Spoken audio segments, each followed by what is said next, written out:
estudar um tema que é muito do nosso interesse, muito importante, e fala dos nossos planos e do plano de Deus. Todos nós temos planos. Não é possível a gente abrir a oportunidade para vocês falarem dos planos de vocês, mas cada um de nós tem seus planos. Não dá para viver sem planejar, sem fazer planos. Muitas vezes nós não realizamos nossos planos, mas nós fazemos os planos. Nós vamos nessa manhã receber de Deus aqui uma luz, uma mensagem, como nós vamos poder encaixar os nossos planos no plano de Deus. Nossos planos versus plano de Deus. O plano de Deus é um só.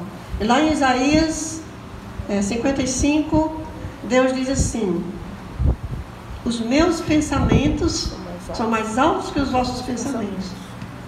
Os meus planos são maiores que os vossos planos. Então nós vamos nessa manhã buscar esse concílio, esse ajuntar dos nossos planos com Deus, com o plano de Deus.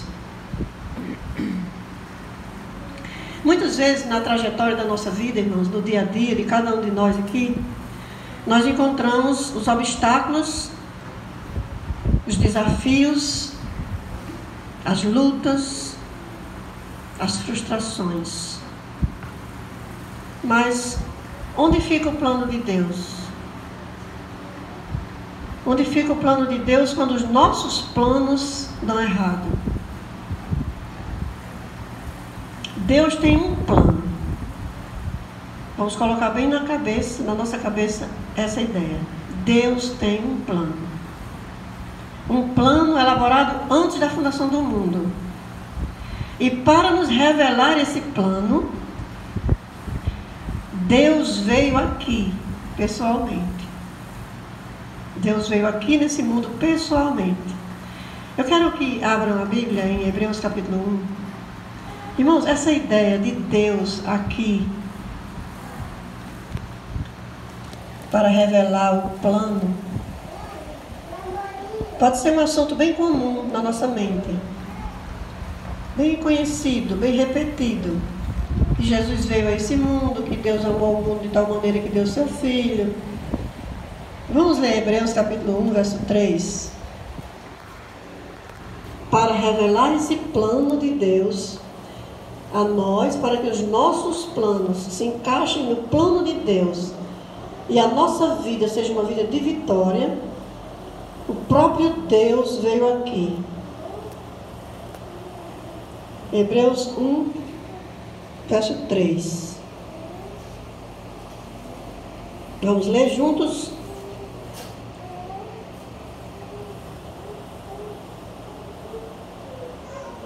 O Filho, que na minha linguagem aqui, nessa Bíblia que eu estou lendo, diz assim: o Filho, que é o resplendor da glória de Deus e a expressão exata do seu ser, sustentando todas as coisas pela sua palavra poderosa, depois de ter feito a purificação dos pecados, assentou-se à direita da majestade nas alturas. Irmão, olha que texto. Olha que texto. O Filho foi que veio para revelar o plano. O Filho é o resplendor da glória de Deus. Ele é a expressão exata do ser divino. Ele sustenta todas as coisas pela palavra poderosa. Depois de ter feito a purificação dos pecados, lá na cruz do Calvário, pagando o preço pelo pecado de todo mundo, assentou-se à direita da majestade nas alturas. Ou seja, essa pessoa da divindade que veio aqui, irmãos, ele veio como um salvador pessoal.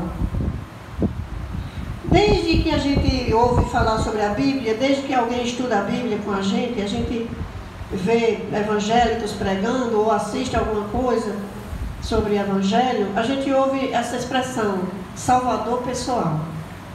E eu queria lançar uma pergunta aqui para interagir com vocês. O que é um salvador pessoal? Quem quer responder? sem ser Salvador pessoal. Qual é o outro tipo de Salvador? Por que Jesus é um Salvador pessoal? Quem quer responder? Vixe, parece que eu estou falando difícil, né? É porque ele veio salvar. Se Eva tivesse pecado sozinha e Adão não tivesse caído na tentação e tivesse comido fruto, o Espírito de Profecia diz que Jesus teria vindo morrer somente por Eva. Isso, a resposta é essa. Ele vem morrer por todos que o aceitam, por toda a humanidade. Ele tira o pecado do mundo, mas é individualmente por cada um. Salvador pessoal, irmão, é isso. Jesus é um Salvador geral, ele morreu por toda a humanidade. Mas ele é um Salvador pessoal. Jesus trabalhava com as pessoas de forma individual.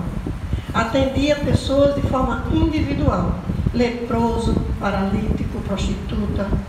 Jesus não é só o Salvador do mundo, ele é o seu Salvador. Amém. Ele é o meu Salvador. Amém. Salvador pessoal é que eu tenho um Salvador que é meu Salvador. Amém. Glória a Deus, irmão. Você não se alegra disso?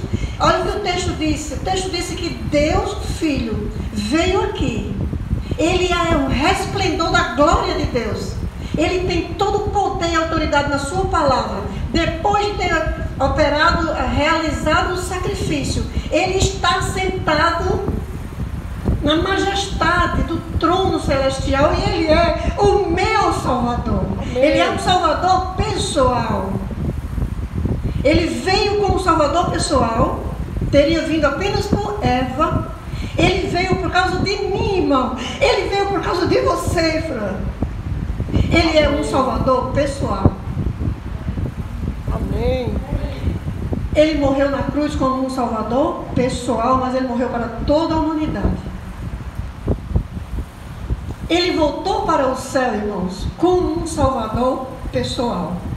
Ele levou nas mãos as marcas que são minhas, que são os meus pecados.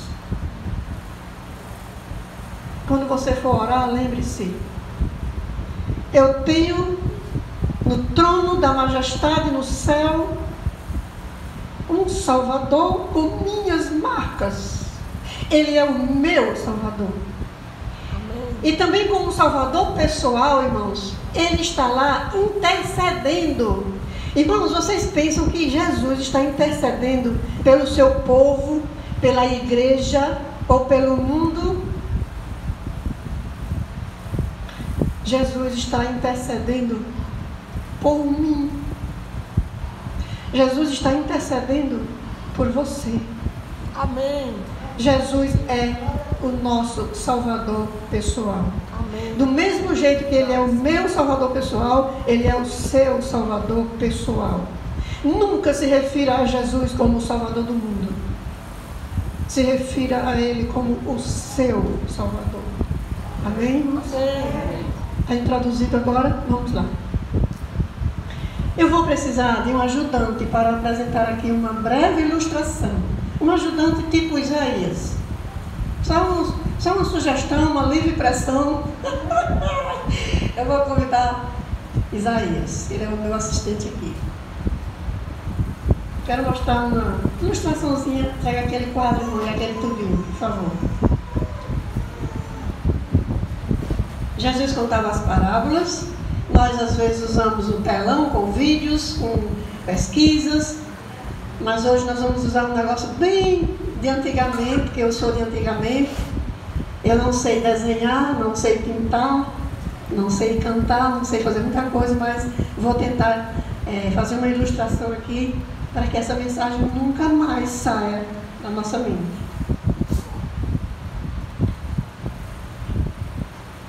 Isaías vai segurar o quadro na horizontal, assim, deitado, na altura que eu possa fazer um risco.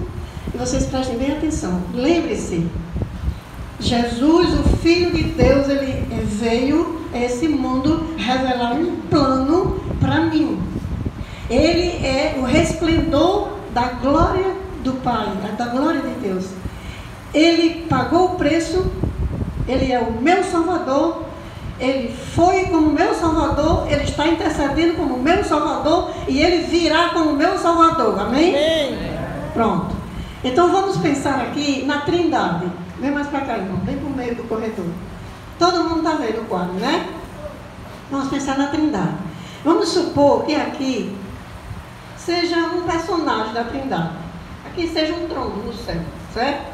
E vamos pensar que aqui também seja um outro personagem da Trindade. E que aqui seja outro trono, outro... certo? E aqui seja o terceiro personagem da Trindade. Trindade divina, que todo mundo sabe quem são essas três pessoas. Vamos lá. As três pessoas da Trindade são Pai, vamos ajudar aí, Filho e Espírito Santo. Bom, esse trono existe no céu. O texto de Hebreus diz: o trono da majestade do céu. O Filho de Deus está sentado na majestade do trono do céu. Ele veio aqui para revelar o plano de Deus. Irmãos, Deus tem um plano que resolve todos os nossos problemas e nos garante a vitória. Porém, esse plano de Deus não nos isenta dos fracassos, das frustrações, das lutas, das demandas dessa vida. Vamos pensar bem nisso. Agora, se a gente pegasse toda a mordomia cristã, que a mordomia envolve todas as áreas da nossa vida, nosso tempo, nosso corpo, o que fazemos, o que comemos, o que usamos, para onde vamos, que horas dormimos, o que a gente faz antes de dormir, o que a gente faz quando acorda. A mordomia envolve tudo. Os bens que Deus nos dá, o salário que a gente recebe, o trabalho, a família, os amigos, a casa, o alimento. Tudo é Deus que nos dá. Deus nos dá a saúde, Deus nos dá tudo.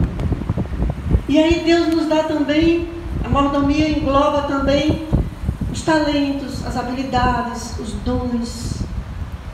Para poder a gente, tem gente que é bom numa coisa, tem gente que é bom noutra. As habilidades, as capacidades, desenvolver os dons, os talentos.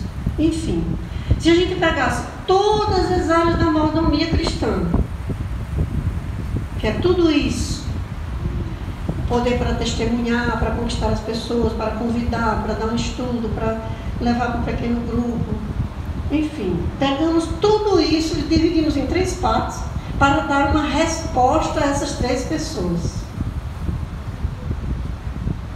Acompanhe comigo o raciocínio. Pega tudo que é na mordomia cristã, pega o globo completo e vamos fechar um zoom em 3 coisas. 3 provas de fé, que vai dar 3 respostas às 3 pessoas da divindade: Pai, Filho, Espírito Santo. Se eu, no meu conhecimento, no meu pouco conhecimento, fosse fechar um zoom na mordomia, eu diria que as 3 provas mais, digamos assim, mais sérias, para ser a nossa resposta, seria: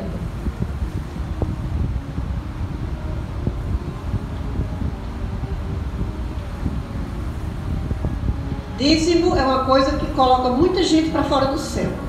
Porque dízimo é uma prova difícil. É ou não é, irmãos?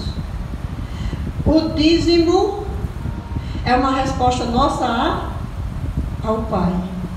O dízimo pertence a Deus. O dízimo não é uma coisa que a gente dá a Deus. O dízimo não é uma coisa que a gente oferece a Deus. O dízimo é de Deus. A gente sabe disso. Ele diz: todos os dízimos são meus. Quando uma pessoa é fiel no dízimo, ele é, no mínimo, segura o quadro, no mínimo, honesto em devolver o que é de Deus. Concorda? Quem concorda, levanta a mão. Quem é fiel no dízimo ele está sendo honesto, devolvendo o que pertence a Deus. Qual seria a outra prova? São 3. Que eu fechei o zoom na mordomia para fechar em 3. A outra seria... Quem quer dizer? As ofertas, irmãos. As ofertas. Oferta é uma resposta nossa a tudo que Jesus fez, faz e fará por nós. Oferta não é uma coisa que a gente deve a Deus. A oferta pertence a Deus a partir do momento que a gente se propõe a devolvê-la. Por isso a Bíblia diz: cada um oferecerá de acordo com o que tiver proposto no coração. Não por tristeza nem por necessidade, mas de acordo às bênçãos recebidas. As ofertas devem ser proporcionais às bênçãos. Então, quando uma pessoa é fiel em devolver as ofertas a Deus, ele está sendo grato. Ele está sendo grato. O motivo correto pelo qual devemos oferecer a Deus nossas ofertas é a gratidão. Gratidão. Então vamos para a terceira prova. A primeira é o dízimo, a segunda é a oferta e a terceira, tem alguém lembrando aí qual é? Que bota muita gente para fora da igreja, que tira nossos irmãos da igreja, que o evangélico não aceita, a pessoa recebe estudo, não se batiza por causa disso. O sábado, irmãos. O sábado é outra prova de fé que tira muita gente do céu. O sábado. Se a gente fechar a mordomia cristã em 3 janelas de teste que você tem que passar, você tem que passar nessas 3 provas. Se você não passar nas 3, pode ficar ruim a nossa vida cristã. Quando a gente compreende a mensagem do sábado, quando a gente aceita dedicar o tempo do sábado a Deus, se deleita nesse dia, espera por esse dia, ama esse dia, vive esse dia na presença de Deus, servindo a Deus, a gente é fiel, faz parte da fidelidade. Faz parte da fidelidade do cristão a Deus em resposta à terceira prova. A resposta à terceira prova. Agora tem um problema, irmãos. Nós temos um problema aqui.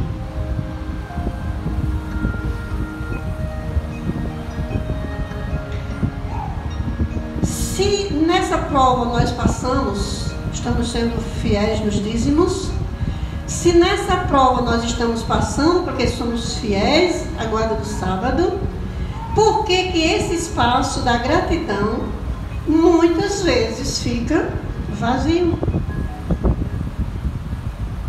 Qual está sendo a nossa resposta ao nosso Salvador que veio?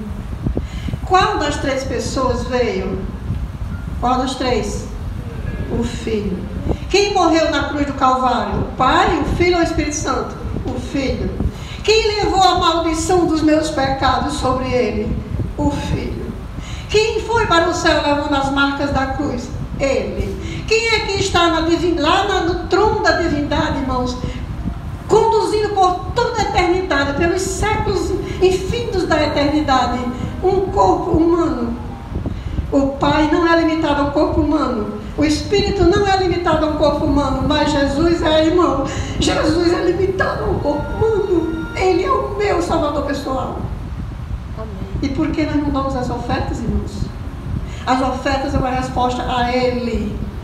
Quando o quadro das ofertas está vazio, irmãos, nós estamos perdidos. Nós estamos perdidos. Dízimo, oferta e sábado. Essas são as 3 provas de fidelidade que Deus aplica. E o nosso Salvador pessoal espera, irmãos, a nossa gratidão. Obrigada, irmão. Bota ali, irmão, por favor.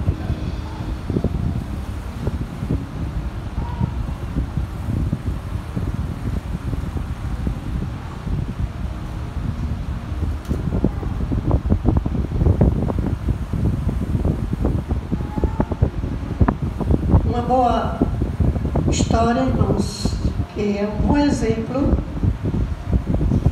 para a gente seguir, já que eu estou falando aqui para um público que eu conheço muito bem. Só tem esse casal jovem que nos veio visitar hoje, que eu não conheço muito bem, mas eu acredito que por ser de Deus, por ter coração humilde, obediente a Deus, já podemos incluir no grupo, porque nós somos filhos de Deus, somos irmãos. Conhecendo bem nosso público, irmãos, eu diria que tem uma história na Bíblia, que ela é um modelo de princípio de fidelidade das ofertas. E essa história está em 1 Reis 17. Todos conhecem a história. 1 Reis 17, irmãos, é um modelo para seguirmos quando o assunto é oferta.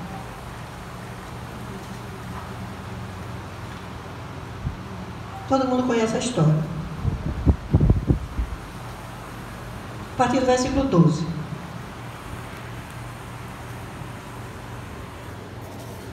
O contexto é o seguinte: Elias estava em Sarepta, uma cidade de Sidom, na casa de uma viúva, para ser sustentado por ela, porque estava sem chover, muita fome em todo canto, o povo morrendo de fome. Deus disse a Elias que fosse para a casa da viúva em Sarepta. Então, verso 12, verso 11, Elias pede alimento. Elias diz, no verso 11, traga-me um bocado de pão, por favor. Aí, verso 12, a resposta da mulher. Hoje Deus está falando para o seu coração, Deus está falando para o meu coração, Deus está pedindo a nós uma prova de honestidade, uma prova de fidelidade, uma prova de gratidão. Muitos de nós estão aperreados com papel de água para pagar, com escola para pagar, né? Cartão de crédito, alguns até aluguel. Muitos de nós estão em situação financeira difícil. Aí Deus vem e pede que você seja agradecido, porque você tem um Salvador no trono celestial, Salvador pessoal. E Elias chegou na casa daquela mulher que não era do povo de Deus, que era viúva, que estava passando fome, e pede alimento. E o verso 12 diz, porém ela respondeu, tão certo como vive o Senhor, o seu Deus, não tenho nenhum pão assado, tenho apenas um punhado de farinha numa panela e um pouco de azeite num jarro. E como você vê, apanhei 2 pedaços de lenha, vou preparar este resto de comida para mim, para meu filho. Vamos comer e depois morreremos de fome. Então o profeta chegou e pediu uma oferta. Ah, profeta, você não sabe o que está acontecendo. Como é que você vem de tão longe para pedir alimento a mim? Eu não tenho nada, eu só tenho um punhado, só vai dar um lanche para mim e para meu filho. Nós vamos morrer de fome. Esse era o problema, essa era a situação daquela mulher. Elias disse, verso 13, não tenha medo. Irmãos, quando a gente fala de oferta, de gratidão, quando a gente fala de resposta a Jesus através das ofertas, você pensa logo que tem que fazer a feira, que tem que pagar água e luz. Você pensa logo que o dinheiro não vai dar. E aí o profeta disse, não tenha medo, vá, faça o que você disse, mas primeiro faça um pãozinho com o que você tem e traga para mim. Irmãos, Deus chega para você hoje e diz assim, está difícil, está faltando dinheiro para pagar as contas, tem que abastecer a moto, tem que pagar a feira, tem que pagar na farmácia, tem que fazer exame, tem que fazer isso, tem que fazer aquilo, tem que fazer, não dá. Deus diz assim, primeiro a oferta. Primeiro para mim. Primeiro para mim. Verso 14. Porque assim diz o Senhor Deus de Israel, a farinha da panela não acabará e o azeite do jarro não faltará até o dia que o Senhor fizer chover sobre a terra. Irmãos, amém. Quando a gente coloca Deus primeiro, é Ele que supre.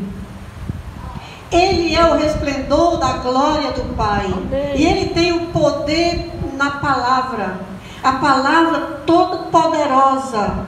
Quem tem é Ele. Ele não é o Salvador do mundo, Ele é o meu Salvador. Ele pede de mim uma resposta de gratidão.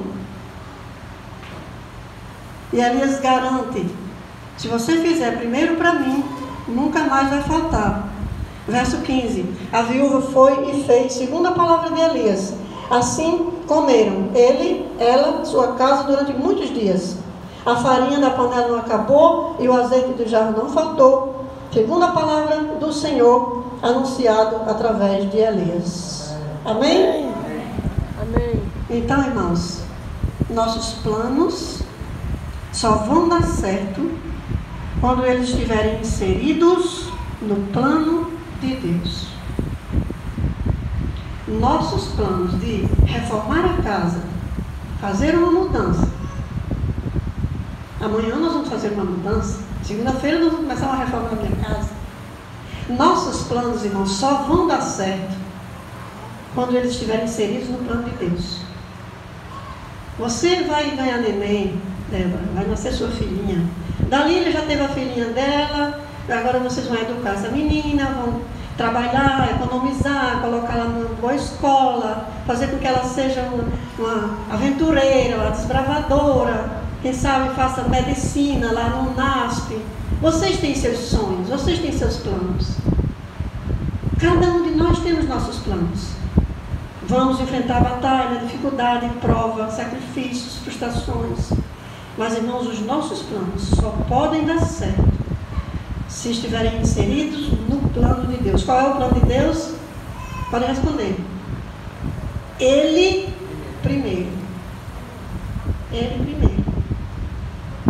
O salário não dá. Nunca deu. Mas quando Deus é colocado em primeiro lugar, Ele supre. Ele preenche. Ele atendeu a viúva, não atendeu, irmãos? Ele cumpriu a promessa da viúva, não cumpriu, irmãos? Cumpriu. Do mesmo jeito que Deus cumpriu a promessa da viúva, certamente Ele cumprirá a promessa a qualquer um. Amém. Jesus não é só o Salvador da viúva de Sarepta. Ele é o meu Salvador. Ele é o seu Salvador. Você quer hoje fazer um propósito no seu coração de ser mais agradecido a Jesus?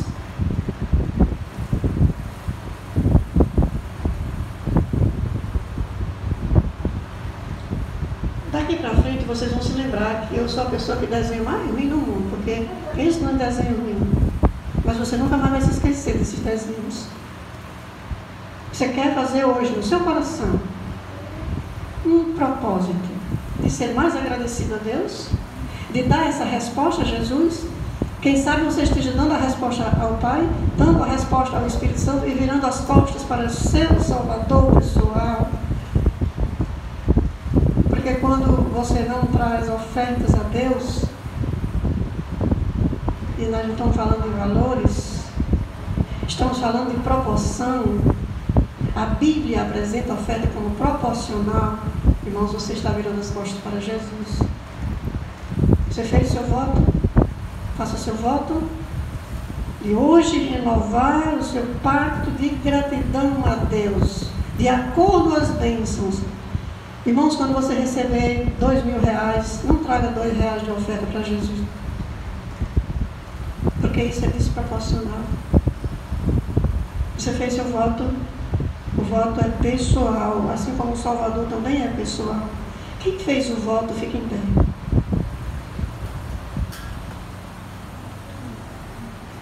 Oremos.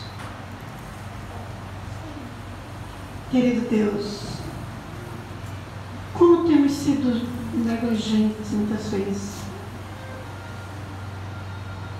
como temos virado as costas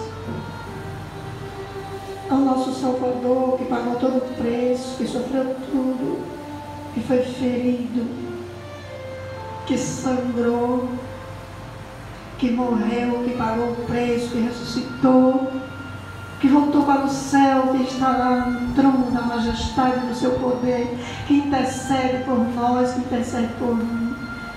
Quantas vezes, Senhor, temos corrido atrás dos nossos planos, esquecendo o teu plano. O teu plano é o Senhor em primeiro lugar. Renova, Senhor, a nossa fé. Fortalece, Senhor, a confiança em nosso coração, para nos apegar a Ti cada dia, para acreditar e confiar que se tem alimento em nossa mesa, é o Senhor que nos supre. Verdade. Não é pela nossa força, como a Tua palavra diz, não foi a força do nosso braço, nem a nossa inteligência. Louvado seja o Teu nome. Amém, Senhor. Ó Deus, transforma a nossa natureza, coloca em nós um senso de luz, de entendimento.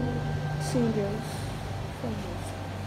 Leva-nos para casa com essa bênção da palavra que o Senhor nos deu hoje. Amém. Fica conosco no restante desse sábado. Amém, Deus. Por onde passarmos nessa tarde, Senhor, haja luz, Sim, Deus. haja alegria em nossa vida. Em nome do nosso Salvador pessoal, Sim, Deus. que essa oração chegue aí, Senhor, em nome dele. Amém. Amém. Deus. Amém. Amém, Senhor.